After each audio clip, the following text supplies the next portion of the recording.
When we think about movement disorders like Tourette's, have we gained any new insights as to the origin or any new advancements when it comes to treatment or management of these disorders? Yeah, I think we have. I mean, as far as the origins go, the party line will always be we don't fully know, but I think we're getting closer and closer. So, for example, we know that there's some genetic aspect to it.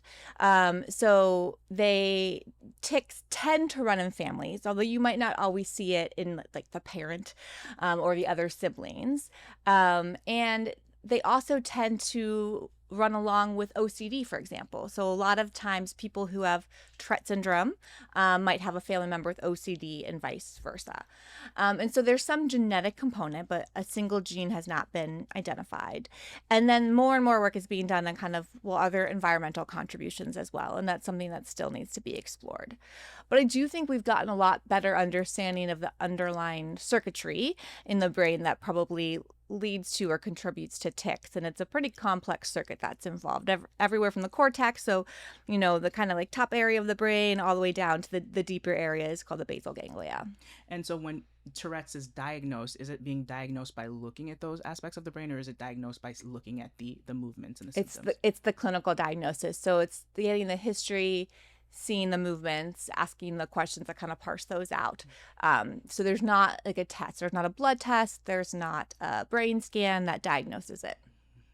Have there been any interesting cases of people, Tourette's kind of, I want to say fizzling out, but can you grow out of some of these more severe neurological diseases like Tourette's? Is there a therapy that helps with the management, or has anything changed? Yeah. So things like Tourette syndrome, um, we, we generally think that by later teenage years to early adulthood, maybe around a third of people stop having tics, or probably more likely the tics reduce so much that it might not be as apparent to them or bothersome.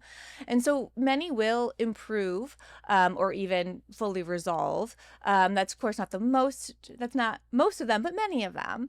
And so that's something that we're trying to better understand, who continues to have tics, who continues to have more bothersome tics. That's an area that still isn't fully explored. It's not from a specific treatment, though. It just seems to be kind of the way that the brain is developing and growing. There are some treatments that can be used to decrease tick severity. And those are not really getting at the underlying issue. It's not like a cure, so to speak, but really kind of quieting down some of those tics. And I think that there is a lot of advancement. I mean, before I started practicing, I remember hearing from my mentors that most kids, they would put on something called Haldol, which is a pretty strong drug. And it would be effective, but it also has a lot of potential side effects. And now I would say, I don't think I have any patients on that. It would be very unusual for me to use that. It would be pretty last resort in pediatrics because we have a lot of other things that might help too.